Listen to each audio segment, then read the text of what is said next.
पटना में अपनी मांगों के समर्थन में धरने पर बैठे छात्र आज बहुत बड़े प्रदर्शन की तैयारी में हैं। आज 14 संगठन के छात्र और युवा मुख्यमंत्री आवास का घेराव करेंगे। इसको लेकर के पूरे बिहार में छात्रों को पटना के गांधी मैदान पहुंचने का कॉल दिया गया है। गांधी मैदान से आज सुबह 10 बजे छात्रों का मार्च शुरू होगा, जो कि सीएम हाउस तक जाएगा। 70वीं बीपीएससी परीक्षा को लेकर के छात्र परीक्षा रद्द करने की मांग कर रहे हैं और छात्रों की ओर से परीक्षा में कथित पेपर लीक और गड़बड़ियों के आरोप लगाए जा रहे हैं। इन्हीं मांगों को लेकर के छात्र बीते कुछ दिनों से गर्दनी बाग धरना स्थल पर आंदोलन कर रहे हैं और इधर छात्रों के मार्च से पहले सोमवार शाम हुई इस मीटिंग में सरकार ने छात्रों की कुछ मांगों पर विचार करने का भरोसा दिया है। तो अपनी 15 सूत्रीय मांग को लेकर के यहां पर एक बार फिर से प्रदर्शन पर बैठेंगे छात्र। पटना में आज सीएम हाउस का घेराव करने की रणनीति।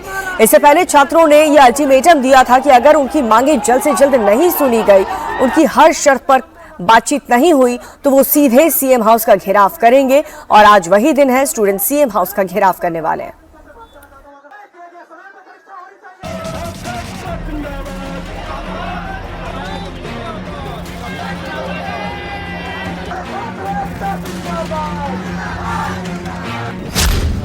पटना में आज बड़ा प्रदर्शन, छात्र करेंगे सीएम हाउस का घेराव।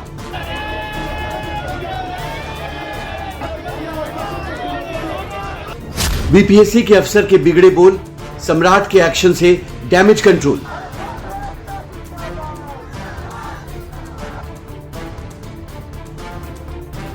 छात्रों के प्रोटेस्ट में सियासत भारी, सरकार से बातचीत जारी।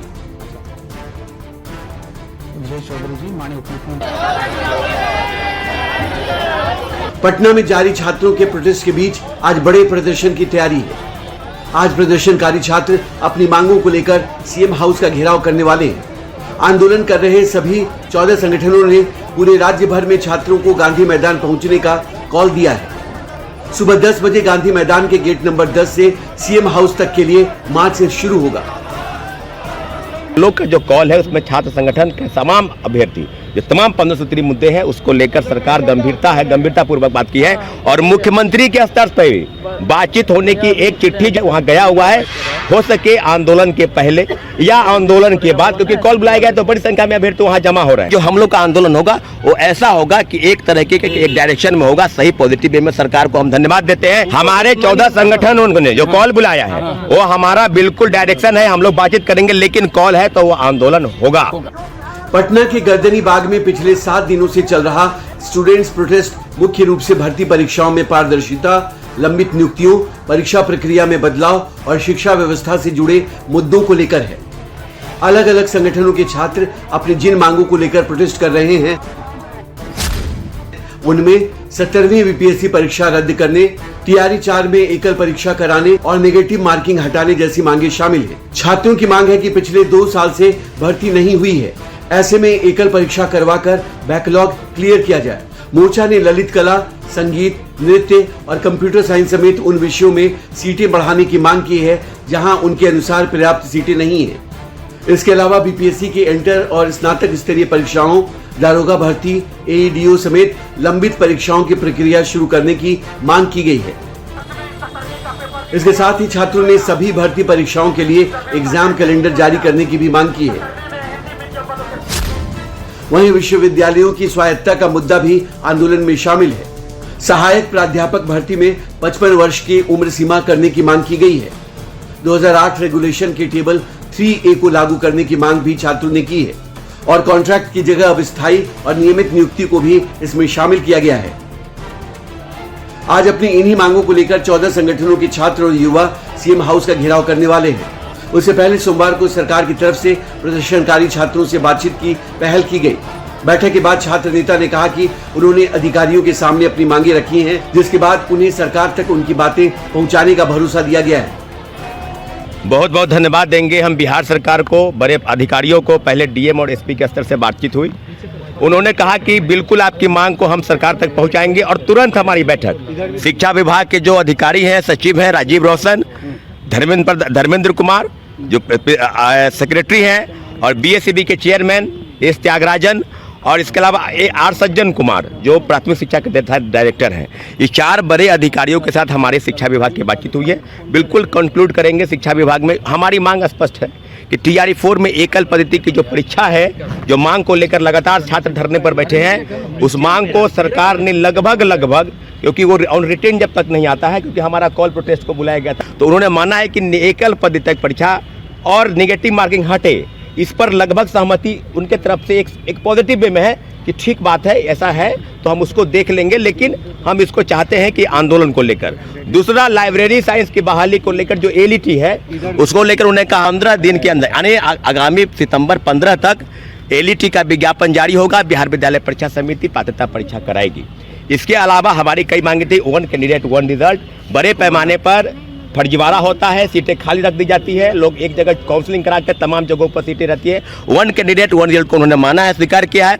संगीत और साहित्य के कई विषय हैं, उर्दू, बांग्ला, फारसी, उस पर सीट को बढ़ाने की बात है और सीट बढ़ेगी इसका, क्योंकि अभी हाल में ही 800 सीट शायद आज बढ़ा है।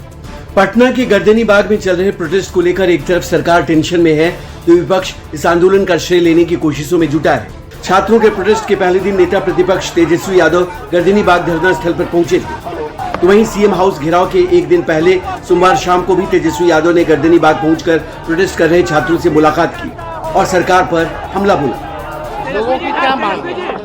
ट्रांसपेरेंसी होनी चाहिए, पेपर लीक नहीं होना चाहिए, लोग यही चाहते हैं ना, समय पे परीक्षा होनी चाहिए। तो सरकार को ये करने में दिक्कत क्यों हो रही है? होना ही नहीं चाहिए। इधर पटना में प्रदर्शन कर रहे अभ्यर्थियों को लेकर BPSC के एग्जाम कंट्रोलर राजेश कुमार को एक विवादित बयान देना महंगा पड़ गया।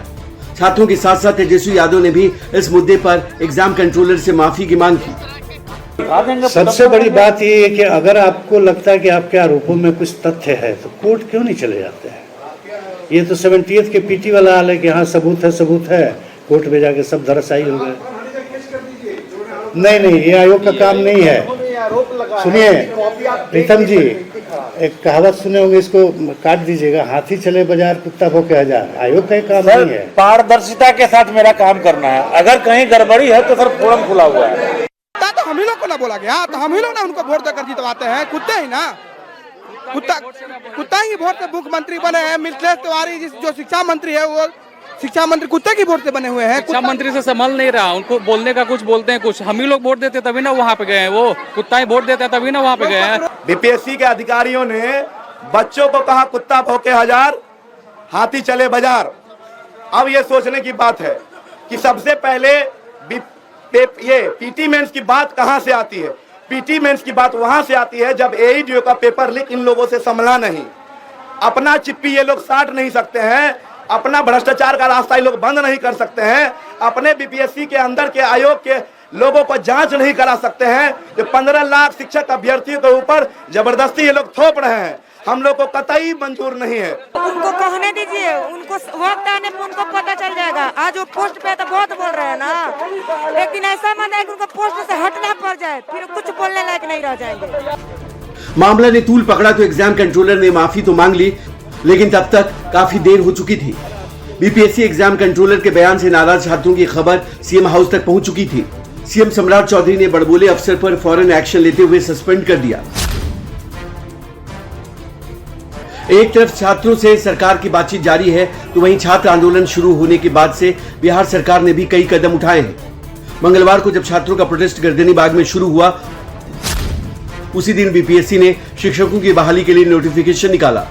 तो 2 दिन पहले बिहार सरकार ने प्रतियोगी परीक्षाओं की व्यवस्थाओं को पारदर्शी और निष्पक्ष बनाने के लिए 5 सदस्यीय कमेटी बनाने का ऐलान किया है। इस समिति की अध्यक्षता उच्चतम न्यायालय या उच्च न्यायालय के रिटायर्ड जज करेंगे। ये समिति पेपर लीक, नकल और अन्य गड़बड़ियों को रोकने के उपायों की समीक्षा करेगी।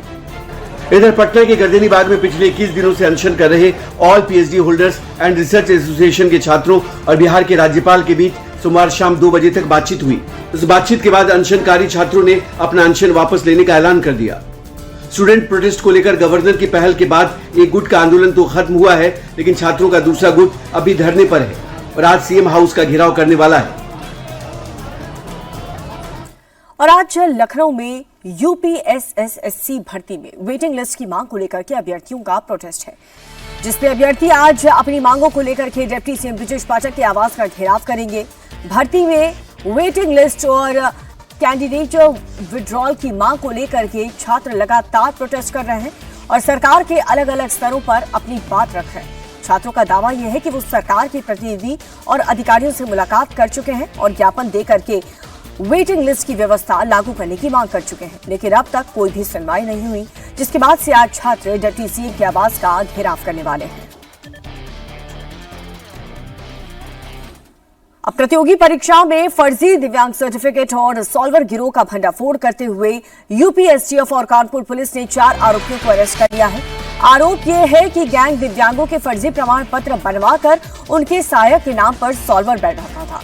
यूपी एसटीएफ और सिचुरी थाना पुलिस ने आईबीपीएस परीक्षा केंद्र से सिंडिकेट चला रहे कैंडिडेट समेत सॉल्वर को पकड़ लिया है और गिरफ्तार आरोपी अविनाश यादव, आशीष कुमार, अंकित सचान और साथ ही राहुल कुमार सिन्हा दिव्यांगजनों को मिलने वाले स्क्राइब की विशेष सुविधा का गलत लाभ उठाते हुए यहां पर जगह जगह सॉल्वर प्रोवाइड करवाते थे और इसके बदले मोटी रकम वसूलते थे। गिरोह फर्जी मेडिकल सर्टिफिकेट भी बनवाने का काम करता था और ये सभी आरोपी ऑनलाइन परीक्षा में नकल कराने का काम करते थे। पुलिस ने सॉल्वर गैंग के खुलासा करते हुए एग्जाम सेंटर से 2 सॉल्वर और 2 अभ्यर्थियों समेत 4 लोगों को गिरफ्तार कर लिया है। तो ये बड़ी खबर आपको बता रहे हैं, बहुत बड़ी कार्रवाई यहां पर एसटीएफ द्वारा की गई है। अभ्यर्थियों से 10 लाख रुपए तक की भारी रकम ये लोग वसूलते थे। पूरा गैंग, पूरा गिरोह इस पर काम करता था।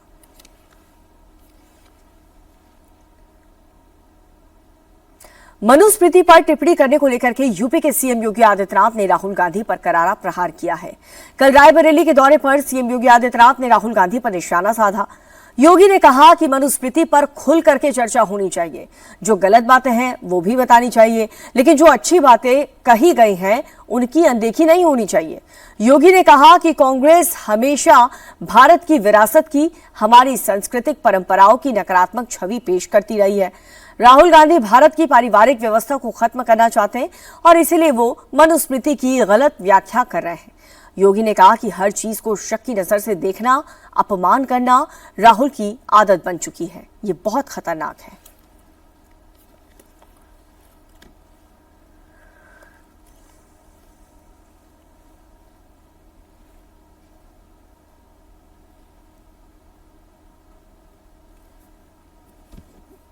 And I'd like to quote over here the Manusmriti, which says clearly, in childhood, a female must be subject to her father, meaning the Manusmriti. उन्होंने बयान दिया कि महिलाएं मनुस्मृति के बंधन को तोड़ करके अब बाहर आ जाएं। राहुल जी एक राहुल गांधी के रूप में आपसे देश बहुत अपेक्षा नहीं करता है, कोई अपेक्षा नहीं करता है, लेकिन भारत की संसद में, भारत की सर्वोच्च पंचायत में नेता प्रतिपक्ष के रूप में आपको देश के लोकतंत्र के प्रति जवाबदेही बनाता है। आप मनु पर या राम पर या भारत की विरासत पर टिप्पणी करते हैं। मनु को जानना है तो आप अथर्ववेद पढ़िए, शतपथ ब्राह्मण पढ़िए, मत्स्य पुराण पढ़िए,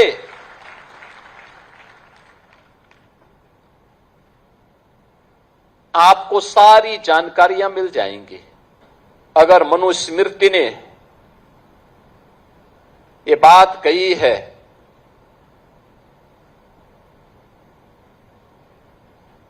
आप बताइए सही बात क्या है, और आप भारत के बच्चों को, भारत के नौनिहालों को उस दिशा में क्यों ले जाना चाहते हैं जहां पर किसी माता को या किसी अन्य व्यक्ति को बाद में लज्जित होकर के माफी मांगनी पड़े। आपने देखा होगा जंतर मंतर में अभी एक बेटी ने प्रधानमंत्री जी मोदी जी के प्रति किस प्रकार की अभद्र भाषा का प्रयोग किया था और बाद में उस बेटी की मां, वह बेटी भी अपने शब्दों को वापस लेती है, माफी मांगती है। उसकी माता पिता ने भी इस बात को स्वीकार किया कि उनकी बेटी ने गलत बोला है। आप क्यों अर्बन नक्सलियों के हाथों भारत की वर्तमान पीढ़ी के भविष्य को खराब करना चाहते हैं? क्यों भारत की विरासत को बर्बाद करना चाहते हैं? क्यों भारत के भविष्य के साथ खिलवाड़ करना चाहते हैं? दुर्भाग्य से भारत की परंपरा को, भारत के मूल्यों को, भारत के आदर्शों को विस्मृत करके, उसको भ्रम में डाल करके कुछ लोगों ने एक ठेका सा ले लिया है भारत के खिलाफ षड्यंत्र करने का। मैं बहुत शक हूं उन चीजों को देख करके। और इसके बाद योगी ने राहुल को मनुस्मृति का महत्व बताया। योगी ने कहा कि मनुस्मृति में महिलाओं की सुरक्षा की बात कही गई है। समाज में हर व्यक्ति के कर्तव्य बताए गए हैं। हो सकता है कि इसमें कुछ बातें आज के हिसाब से गलत लगे, लेकिन यह भी तो सही है कि महिला के बिना परिवार नहीं हो सकता।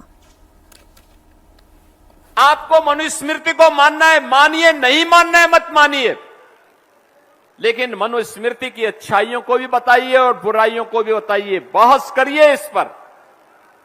अथर्ववेद जिसकी चर्चा करता हो, शतपथ ब्राह्मण में जिसकी चर्चा हुई हो, महाभारत जिसके बारे में चर्चा करता और मत्स्य पुराण जिसकी महिमा का गान करता हो, उस मनु को आप अपमानित क्यों करना चाहते हैं? लेकिन याद रखना, आज भी हर सनातनी जिस काल गणना को मानता है, वह काल गणना किसी और ने नहीं दी है राहुल जी, वह काल गणना मनु ने दी है। और वह काल गणना है जब पलक झपकता है उसको निमेष कहते हैं। हमारे यहां काल गणना पलक झपकने को निमेष कहते हैं। 25 निमेष का एक काष्ठा होता है और एक 30 काष्ठा का एक कला, 30 कला का एक मुहूर्त और 30 मुहूर्त का एक अहोरात्र। अहोरात्र का मतलब एक पूरी रात और दिन मिलाकर के एक अहोरात्र होता है।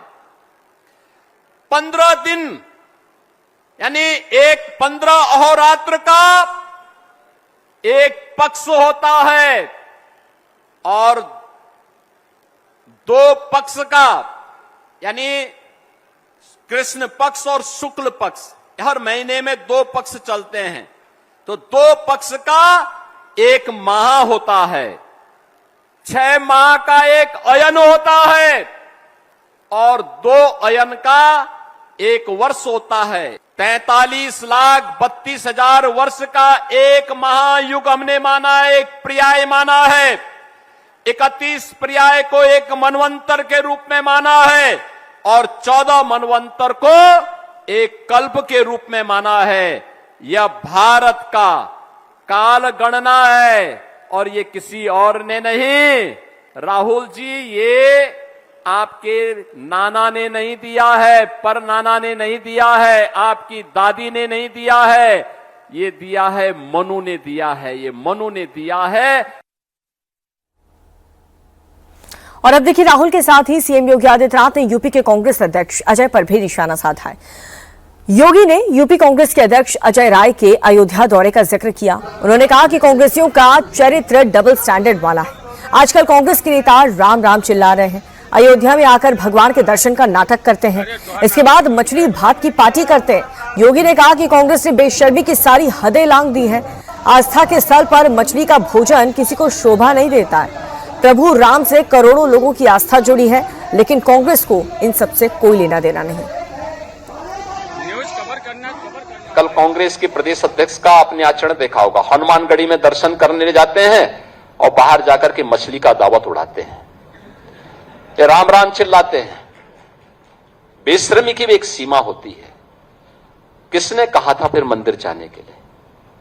अरे जो खाना था बाहर खा लेते, अयोध्या के बाहर खा लेते। लेकिन उनके कार्यालय में ये है इनका दोहरा आचरण।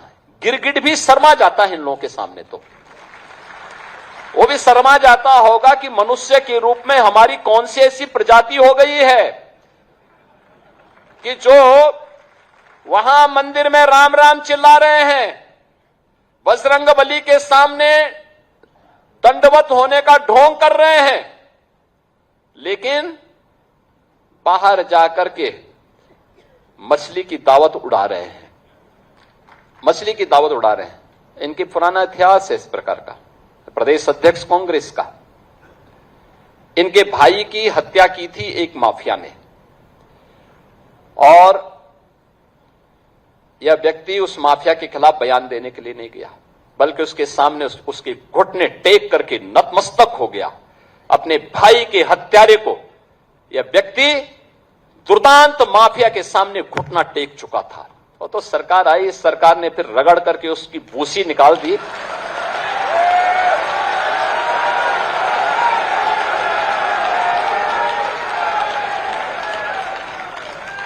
अन्यथा इन लोगों ने तो प्रदेश को माफिया प्रदेश बना दिया था, पहचान का संकट खड़ा कर दिया था।